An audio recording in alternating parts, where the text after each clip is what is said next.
खूप मोठ्या विचारपूर्वक चर्चा या ठिकाणी सुरू आहे। कायद्याचा किस काढला जातोय, नियमांचा आधार घेतला जातोय। आज आशिष शेलार जेव्हा आकडेवारी मांडत होते तेव्हा खऱ्या अर्थानं माझं मन गलबलून गेलं। माझ्या आतड्याला पीळ पडला होता। माझ्या मित्रांनी फक्त शेवटचं थोडं जर राजकीय भाष्य जर आज टाळलं असतं तर मला वाटतं की सगळ्यांच्या भाषणामधलं सर्वोच्च भाषण आज आशिष शेलारांचं म्हणूनच मला वाटतं समोर आलं असतं। काय साधन आहे मराठ्याला? मराठे मागतायत काय? जो तो म्हणतो मराठे राजकारणामुळे ह्या पदावर होते, त्या पदावर होते, इतके वर्ष मुख्यमंत्री होते, तितके वर्ष मुख्यमंत्री होते। मुख्यमंत्री पद हे उत्पन्नाचं साधन आहे की ओबीसीचं आरक्षण काढतायत, ओबीसीचं आरक्षण काढतायत? का खुलासे करावे लागतायत? चला भास्कर जाधव साहेब बोला। सन्माननीय अध्यक्ष महोदय, या सभागृहामध्ये लाईन मध्ये जाऊया। विधानसभा अधिनियम 293 आणि या 93 अन्वये जो प्रस्ताव आला आहे त्या प्रस्तावावर मी माझे विचार व्यक्त करण्याकरता उभा आहे। अध्यक्ष महोदय, या प्रस्तावावर बोला बोला। एका दुसरा अपवाद सोडला देतो देतो तर ज्यानी म्हणून देतो देतो या ठिकाणी आपले विचार ऐकून हे बघा, आपण आज ही चर्चा जर संपू शकलो नाही तर उद्या आपण ही चर्चा कंटिन्यू करू। आपण उद्या ही चर्चा कंटिन्यू करू। बसा, आपण आता त्यांना बोलू दे। बोला।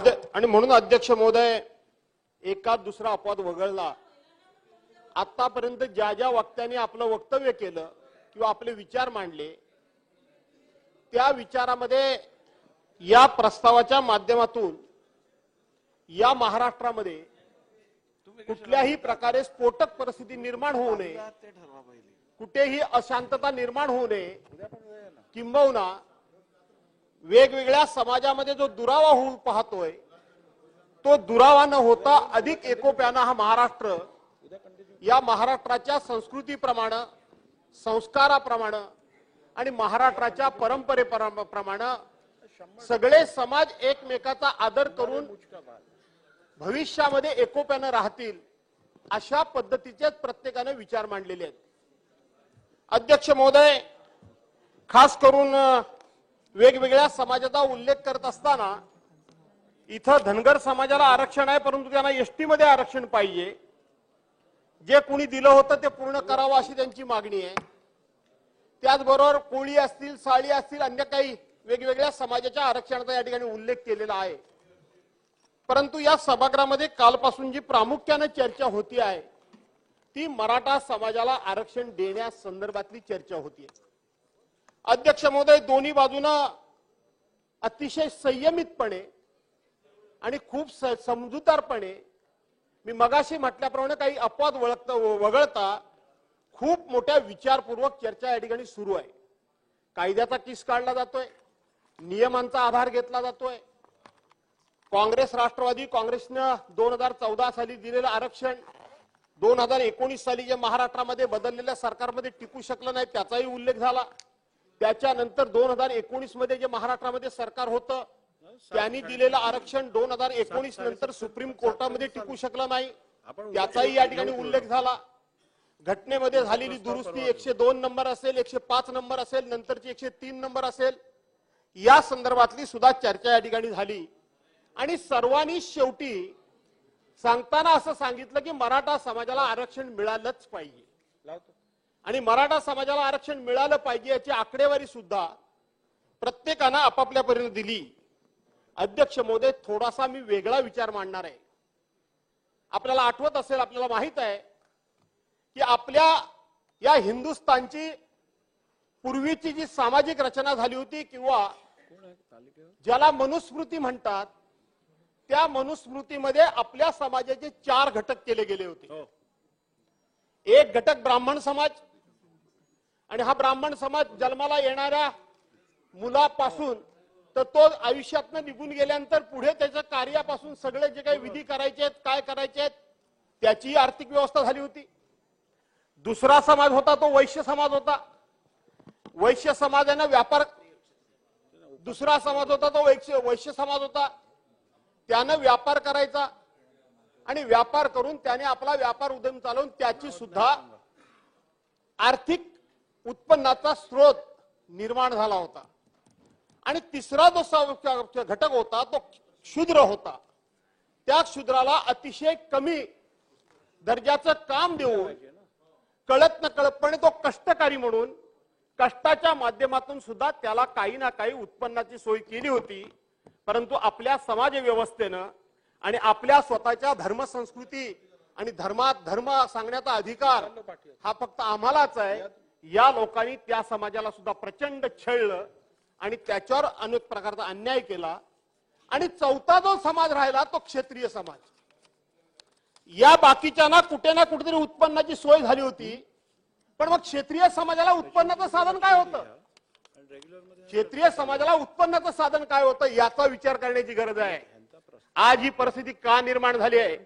आशिष शेलार ज्या वेळेला आकडेवारी मांडत होते, कोण मंत्री, आशिष शेलार जेव्हा आकडेवारी मांडत होते तेव्हा खऱ्या अर्थानं माझं मन गलबलून गेलं. माझ्या आतड्याला पीळ पडला होता.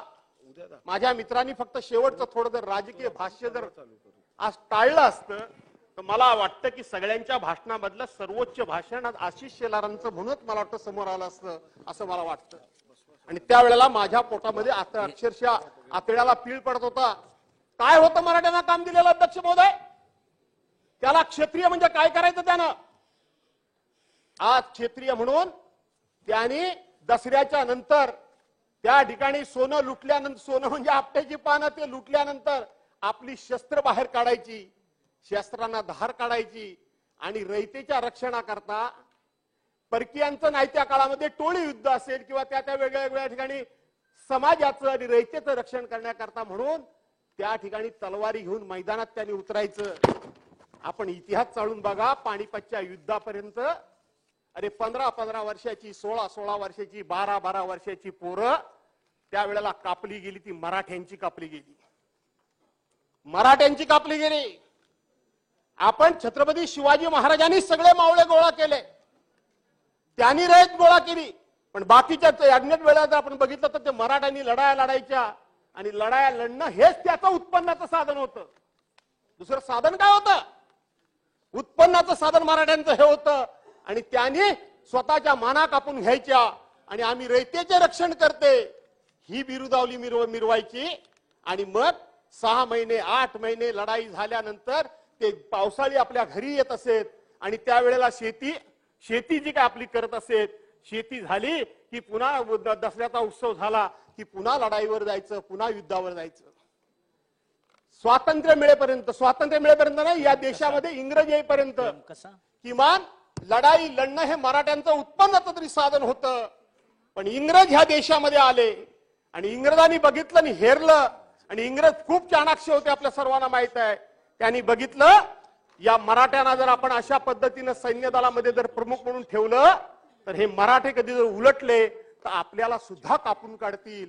आणि म्हणून इंग्रजांनी पहिल्यांदा इथं आल्याबरोबर डोकं चालवलं आणि मराठा ही जात लढवयच नाही, मराठा ही जात लढवयच नाही असं ठरवलं. आणि मराठ्यांना जास्तीत जास्त त्यावेळेला सैन्यातून बाजूला करण्याचं काम जर कुणी केलं असेल काढा इतिहास, तर तो इंग्रजांनी केला. आणि मग त्याच्यानंतर आपल्या देशाला स्वातंत्र्य मिळालं. स्वातंत्र्य मिळाल्यानंतर लढाई, हातातली तलवारी घेऊन लढायचा हा विषय संपलेलाच होता. कुठली लढाई, कुठलं उत्पन्नाचं साधन, कुठली जमीन? आणि ती जमीन सुद्धा जी काय होती ती आता कुटुंबामध्ये एकाचे 2, 2चे 4, 4चे 6, 6चे 8 झाले. तिथं जमीन होती 10-15 कुठे एकर असेल, त्याचे आता 1796 तुकडे झाले. ती जमीन सुद्धा तेवढी राहिली नाही. सिलिंग ऍक्ट आल्यानंतर जमिनीवर मर्यादा आल्या. किती एका कुटुंबाला किती जमीन राहावी हा मर्यादा आल्या. माझ्या कोकणामध्ये कुळ कायदा लागू झाला. कसेल त्याची जमीन? मुळात आमच्याकडे जमिनीच कमी आहे, त्यामुळे तो भाग वेगळा. एखादाच कोणतरी असा असेल जो माझ्यासारखा, माझ्या वाडवडिलांना 7 गाव इनाम मिळाली म्हणून आमच्याकडे जमीन असेल, पण ती सुद्धा आता कुटुंब वाढल्यामुळे कमी झाली. बाकीच्यांच्याकडे तर कोकणात जमीनच नाही. 5 गुंठ्या म्हणजे 25 खातेदार. एकरभर जर कोणाची जमीन असेल तर तो सगळ्यात मोठा जमीनदार. तिथेही आता तुकडे तुकडे झाले. सांगा मराठ्यांना उत्पन्नाचं साधन काय? काय साधन आहे मराठ्यांना? मराठे मागतायत काय? जो तो म्हणतो मराठे राजकारणामुळे ह्या पदावर होते, त्या पदावर होते, इतके वर्ष मुख्यमंत्री होते, तितके वर्ष मुख्यमंत्री होते. मुख्यमंत्री पद हे उत्पन्नाचं साधन आहे का समाजसेवेचं साधन आहे? कसलं साधन आहे? आणि अशा पद्धतीने मुख्यमंत्री 5-10 झाले म्हणजे सगळा समाज श्रीमंत झाला की काय? समाजामधले 4-2 जण श्रीमंत असतील म्हणजे सगळा समाज श्रीमंत झाला की काय? मराठ्यांना उत्पन्नाचं साधन काय ते सांगा. काय मागतायत काय मराठे? मराठे फक्त एवढंच मागतायत की आम्हाला शिक्षणामध्ये आरक्षण द्या आणि आम्हाला नोकरी धंद्यामध्ये आरक्षण द्या. ते राजकारणामध्ये आरक्षण मागतच नाहीये. मागतायत? कुणी मागितलंय? कुणी मागितलंय? कुणीही मागितलेलं नाही. शिक्षणामध्ये द्या आणि आम्हाला नोकरीमध्ये आरक्षण द्या. 1967 सालापासून 1981, 1995 वेगवेगळे खत्री आयोग असेल, बापट आयोग असेल, त्याचा उल्लेख सर्वांनी केला. मी पुन्हा पुन्हा उल्लेख करणार नाही. पण 2014 साली काँग्रेस राष्ट्रवादी काँग्रेसच्या सरकारनं कमीत कमी तिथून सुरुवात तरी केली. सुरुवात केली पण अजून त्याचा शेवट झालेला नाही. ते तुमच्यापर्यंत आले की माझ्यापर्यंत आले, माझ्यापर्यंत आले की त्याच्यापर्यंत आले. द्या सोडून. काय उत्पन्नाचं साधन त्या समाजाला तेवढं सांगा. काही साधन नाही त्या समाजाला उत्पन्नाचं. आणि म्हणून अध्यक्ष महोदय मी ठामपणे या ठिकाणी सांगतो की ज्या वेळेला राष्ट्रवादी काँग्रेसच्या सरकारमध्ये ज्या वेळेला 16% मराठा समाजाला आरक्षण आणि 5% मुस्लिम समाजाला आरक्षण दिलं होतं, त्याही वेळेला आमची भूमिका तीच होती की कोणाच्याही ताटातलं काढायचं नाही, अधिकचं त्यांना मिळवून द्यायचं, हीच आमची भूमिका होती. का महाराष्ट्रामध्ये हा डंका पिटवला जातोय की ओबीसीचं आरक्षण काढतायत, ओबीसीचं आरक्षण काढतायत? का खुलासे करावे लागतायत? कोण म्हणाला की ओबीसीचं आरक्षण काढा म्हणून? कोणी असं म्हणाला नाही. मराठ्यांना आरक्षण मिळालं पाहिजे, होय मिळालं पाहिजे, या मताशी आम्ही सगळेच ठाम आहोत. कोणत्या मार्गाने मिळवायचं? जनगणना करून द्यायचं. ईडब्ल्यूएस मध्ये 10% मिळालं, त्याच्यामध्ये 10% भर टाकायची की काय करायचं हे सरकारने ठरवायचंय. सरकारबरोबर आम्ही आहोत. आम्ही आहोत. ज्या ज्या वेळेला या सभागृहामध्ये ओबीसीच्या आरक्षणाचा विषय असेल, आज जो निवडणुका होत नाही तो असेल, मराठ्यांच्या आरक्षणाचा विषय असेल, हा ठराव ज्या ज्या वेळेला आला, इम्पेरिकल डाटाचं सगळं मी या ठिकाणी आणलंय. 5 जुलैला याच सभागृहामध्ये म्हणजे मुंबईमध्ये आज हे भुजबळ साहेब इकडून तिकडे बोलतायत, त्यावेळेला ते काय बोलले, त्यांची आणि देवेंद्र फडणवीसांची जुगलबंदी कशी झाली, तो शब्द निशब्द मी इथं आणलाय. पण आज मी त्या विषयात जाऊ इच्छित नाही अध्यक्ष महोदय. ज्या ज्या वेळेला अशा प्रकारचे ठराव सभागृहामध्ये करायची वेळ आली, त्या वेळेला एका ओळीचा ठराव जे कोणी राज्याचे प्रमुख असतात ते वाचतात आणि सर्व एक मुखानं त्याला पाठिंबा देतात आणि एक मुखाने ठराव केंद्र सरकारकडे पाठवण्याची प्रथा या राज्यामध्ये आहे. मग तो ठराव काँग्रेसने मांडलेला, राष्ट्रवादीने मांडलेला असू द्या किंवा भाजपाने शिवसेनेने मांडलेला असू द्या, सर्वांनी त्याच पद्धतीने दिले. मग हे कशा करता हे सगळं चाललंय? ही समाजामध्ये, ही राज्यामध्ये अशा प्रकारची संशयाची सुई वेगवेगळ्या ठिकाणी का फिरते? कोण फिरवतंय अध्यक्ष महोदय? एकदा कधी स्पष्ट झालं पाहिजे. जर सगळ्यांची भूमिका सारखी आहे हे वातावरण कोण पेटवत आहे? कशा करता पेटवत आहे? याच्या पाठीवर हेतू काय आहे?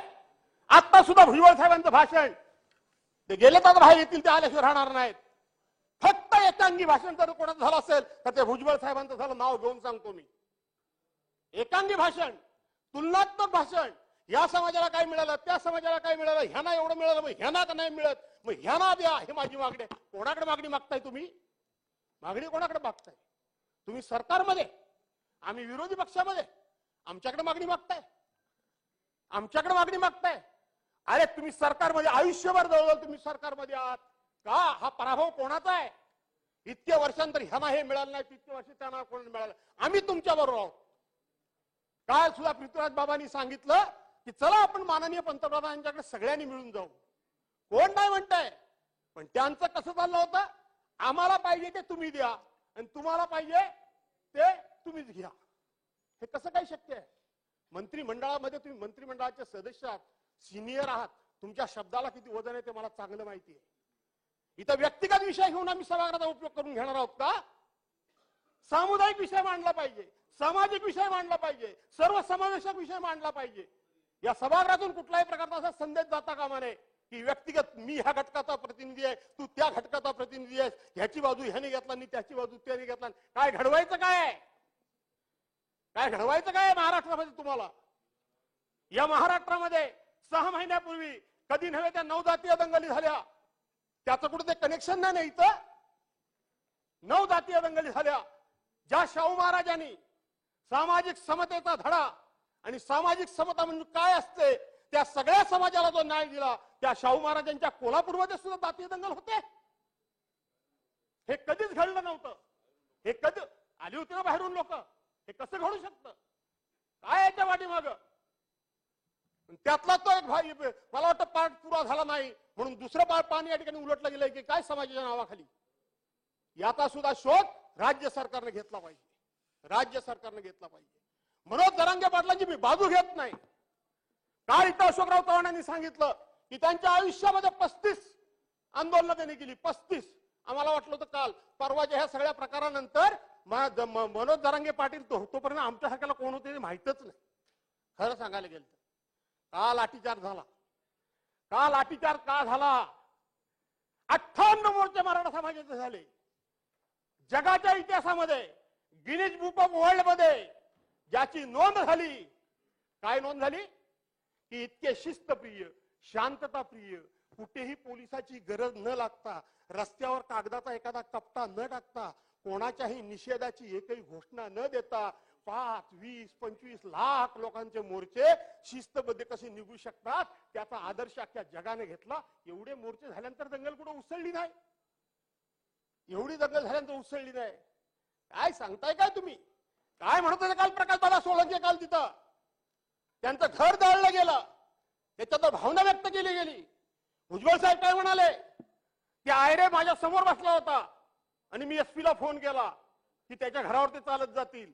5-6 तासानंतर त्याचं घर खराब झालं. तुम्ही मंत्री ना, 5-6 तासामध्ये एसपीने का का का दखल घेतली नाही?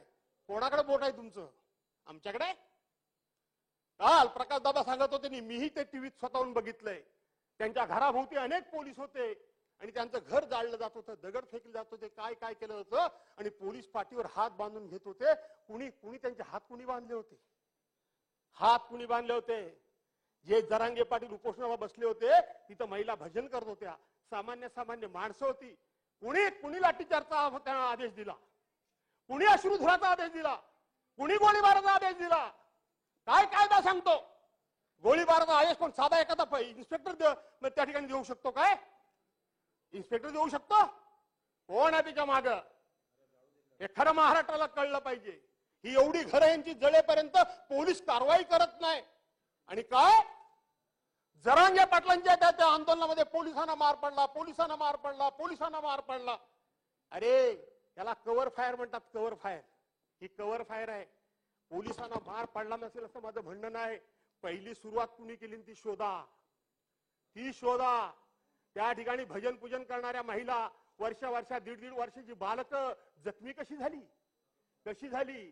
दुसरी गोष्ट, 40 दिवस झाले ते म्हणतात अजून कोणाला अटक केलं नाही, कोणावर गुन्हा दाखल झाला नाही. खरं जर असेल तर मनोज जरांगे पाटलांच्या वरती इथं गृह खात्यातर्फे 4 दिवस झाले नाहीत, 2 दिवस झाले नाहीत, त्यावेळेला आम्ही 307चा गुन्हा दाखल करणार आहोत, 353चा गुन्हा दाखल करणार आहोत. या मुलाखती झाल्या की नाही झाल्या?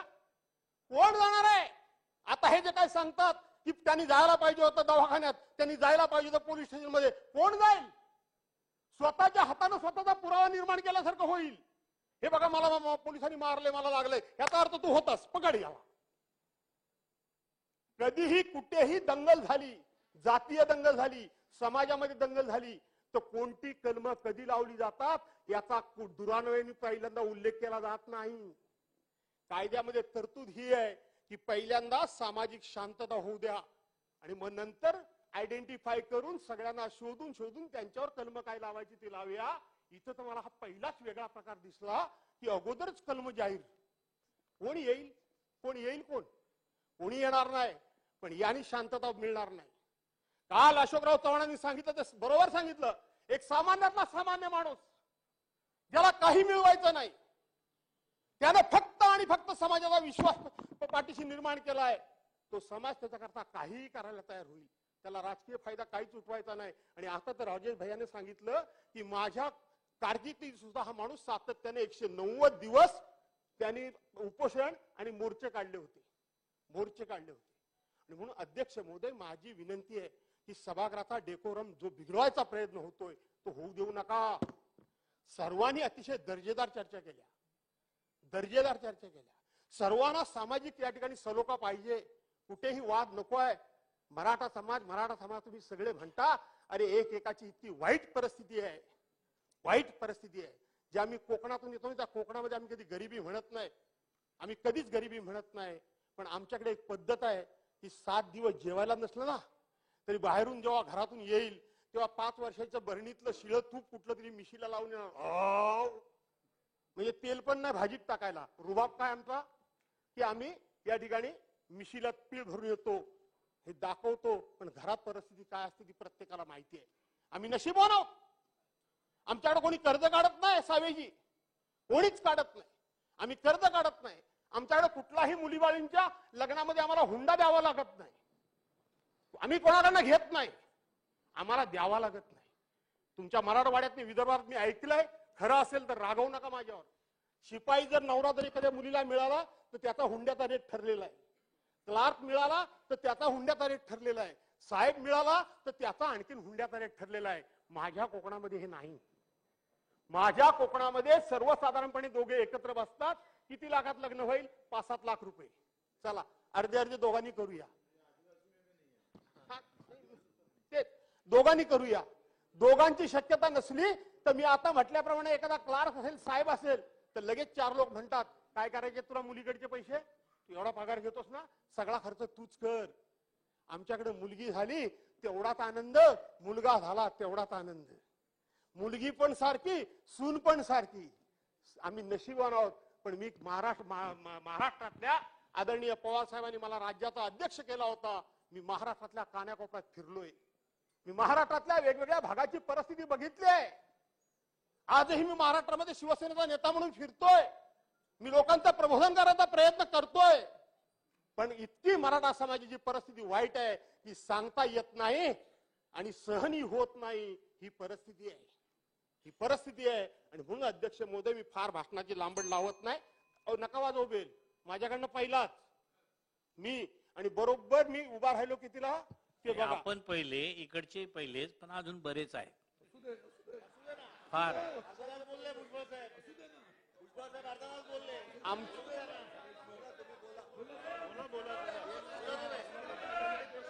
हा बोला. मलाच नाही, कृपया नका कोणाला बेल वाजवू. प्रत्येकाच्या भावना प्रत्येकाला वेगळ्या जरा त्याच्या करू द्या. महाराष्ट्रामध्ये हा संदेश जाऊ द्या की तुम्ही म्हणताय तसं आम्ही राजकारणाकरता एकमेकाच्या विरोधात लढत नाही आहोत. हा संदेश महाराष्ट्रातून बाहेर गेला पाहिजे. या सभागृहाच्या माध्यमातून हा संदेश बाहेर गेला पाहिजे. कोण जर एका दुसरा प्रयत्न करत असेल त्याला काही फार सभागृह महत्व देणार नाही. आणि म्हणून अध्यक्ष महोदय, मी सगळं आणलंय. मी अगदी थोडक्यातच आटोपणार आहे, कारण सगळं मी सांगितलं. 102 ची घटना सांगितली, 103 ची सांगितली, 105 ची सांगितली. त्याच्याबद्दल डिटेल्स मध्ये कशाला बोलायला पाहिजे? 1965 सांगितलं, 81 सांगितलं, त्यानंतर 2014 सांगितलं, सगळं सांगितलं. याचा उल्लेख पुन्हा नुसती या ठिकाणी उल्लेख केला त्याचा अर्थ माझ्याकडे ही सगळी माहिती आहे.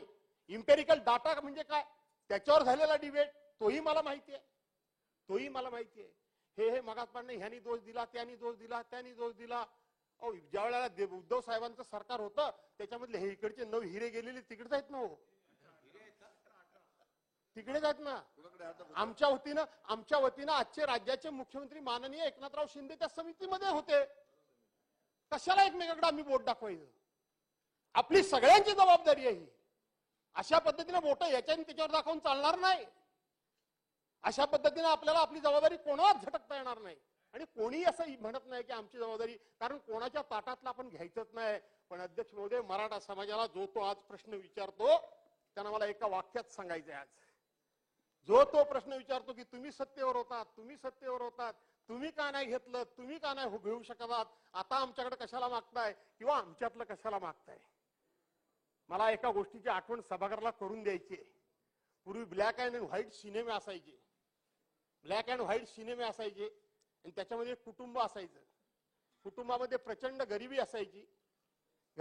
करता पुरुष घरची बाई इकडून तिकडून 4 दाणे कुठून तरी गोळा करून आणायची, 4 दाणे गोळा करून आणायची आणि ते शिजवायची. अब्दुल साहेब मंत्री महोदय, ती शिजवायची आणि ती घरची माऊली जी प्रमुख असायची ना, ती सगळ्यांच्या ताटात वाढायची. आपल्या पोरा बाळांच्या, नवऱ्याच्या, नाही आणखी सासू सासरे कोण असेल त्याच्या ताटात ती वाढायची. संपूर्ण पातेलं रिकामं व्हायचं आणि त्यांना ती बाहेर पाठवायची आणि नंतर ती माऊली ते रिकामं पातेलं घ्यायची आणि कुठेतरी साईडला चिकटलेली शीत जर असतील तर ती शीत गोळा करून त्याच्यामध्ये पाणी ओतून ते प्यायची आणि पोट भरल्याचं समाधान करायची. आमची अवस्था तीच आहे. आम्ही रयतेचे पालन करते, आम्ही रयतेचे उद्धार करते, आम्ही रयतेचे रक्षण करते. आम्ही इनामदार, आम्ही पाटील, आम्ही देशमुख, आम्ही आणखीन कोणतरी, आम्ही जागीरदार, ह्या ह्या ह्या घमिंडीत आम्ही राहिलो आणि बघता बघता आमच्या पुढच्या पिढीचा भविष्य काळ आम्ही आमच्या हाताने अंधारात कधी लोटला हे आम्हालाच कळलं नाही. आज त्या घरातल्या माऊलीसारखी आमची परिस्थिती आहे. 2 शीत आमच्या ताटात कोण टाकतोय काय याची आम्हाला त्याच्याकडे वाट बघावी लागते. कारण एका ज्या काळामध्ये आम्ही आमच्या हाताने भरभरून सर्वांना दिलं, आज आम्हाला कोणीतरी द्या ही म्हणण्याची वेळ आली आहे. मराठा समाजाचे हाल तुम्ही एवढे कमी समजू नका. मी सांगितलं माझ्याकडे एवढी मला झळ नाहीये, पण विदर्भ, कोकण वगैरे ह्या भागामध्ये, आपल्या मराठवाडा वगैरे या भागामध्ये मी बघतोय. आणि म्हणून तुम्हाला सुद्धा या सभागृहाच्या माध्यमातून, आजच्या भाषणाच्या माध्यमातून माझी तुम्हाला विनंती आहे की समाजाला प्रबोधन करा, ऋण काढून सण करू नका. पहा, अंतरुण बघून पाय पसरा, हे थांबवा आता. प्रत्येक वेळी कुठलंही सरकार असलं तर किती मदत करू शकेल मला माहित नाही. आणि म्हणून समाजाचं प्रबोधन करा. आठवत असेल आमचे माझे मित्र, आमचे बुलढाण्याचे डॉक्टर राजेंद्र शिगणे, हे घाटाच्या खाली मी घाटाच्या वर मी असतो त्यावेळेला मला पक्षाने हेलिकॉप्टर दिलं होतं फिरायला आणि म्हणून मी घाटाच्या खाली गेलो होतो गुलाबराव. आणि मग तिथं झालं, तिकडे असल्यानंतर ही सगळी आपली निवेदन तुमच्याकडे देण्याची मोठी प्रथा आहे. सगळे आले, निवेदन दिली, निवेदन वाचली आणि मी सांगितलं मला सांगितलं भाषण करा. म्हटलं मी कोकणी माणूस आहे, फाटक्या तोंडाचा आहे, मला भाषण करायला सांगू नका. मग एक तर मला खोटं बोलायला जमत नाही आणि मी बोललेलं तुम्हाला आवडणार नाही. समाजाचं प्रबोधन का करा तेवढं फक्त मी तुम्हाला सांगतोय. तुम्हाला आवडणार नाही तरी सुद्धा लोकांनी मला जबरदस्तीने भाषण करायला लावलं आणि मी त्या स्थितीत भाषण केलं की तुम्ही माझ्या कपड्यावर जाऊ नका. मी मंत्री हा भाग वेगळा. ज्या कोकणातनं मी आलोय, तुम्हाला असं वाटत असेल की कोकणातला माणूस हा प्रचंड श्रीमंत आहे आणि सर्व सर्व सर्व म्हणजे सगळ्यांनी संपन्न आहे. तसं नाहीये, तसं नाहीये. मी त्यांना सांगितलं माझ्या घरात जर एखादी महिला असेल आणि तिला जर शेजारी जायचं असेल तर शेजारी जात असताना तिचं फाटलेलं पातळ असतं, तिला माहित असतं की माझं पातळ फाटलंय. ती माऊली तशी असते की तिला माहित आहे माझं पातळ फाटलंय. ती जाताना ते फाटलेलं पातळ लपवून जाण्याचा नाना तऱ्हेने प्रयत्न करते, पण तिचं लक्ष तिथेच असतं. आणि ती जेव्हा शेजारी जाते तेव्हा त्या लक्षात येतं की आपलं पातळ फाटलंय पण आपण लपवू शकलो नाही. ती माऊली आपल्या घरच्या मालकाला शिव्या देत नाही. ती माऊली आपल्या गरिबीबद्दल राग व्यक्त करत नाही, चिडत नाही. तर ती आपला कसं सावरते त्याचं मी उदाहरण सांगितलं. ती गेल्यानंतर म्हणजे अगं भाई, घरातून निघाले तेव्हा माझं पातळ चांगलं होतं, येताना वाटतं काहीतरी काटू कुटू धडच लागला म्हणून फाटलं. ते फाटलेलं अगोदरच असतं. लक्षात घ्या. हा विचार मी काय सांगू हे लक्षात अशी मी त्यांना उदाहरणं सांगितली. मला असं वाटलं होतं की सगळे मला मारायला उठतील, कारण मी स्पष्टपणे सांगितलं की आत्महत्या करू नका. माझ्या कोकणानं अनेक संकट बघितली. 1982च्या बंद पडलेल्या गिरण्यांपासून ते कालच्या भयान वादळापासून तर 2021च्या महापुरापर्यंत अनेक उदाहरणं मी सांगेन.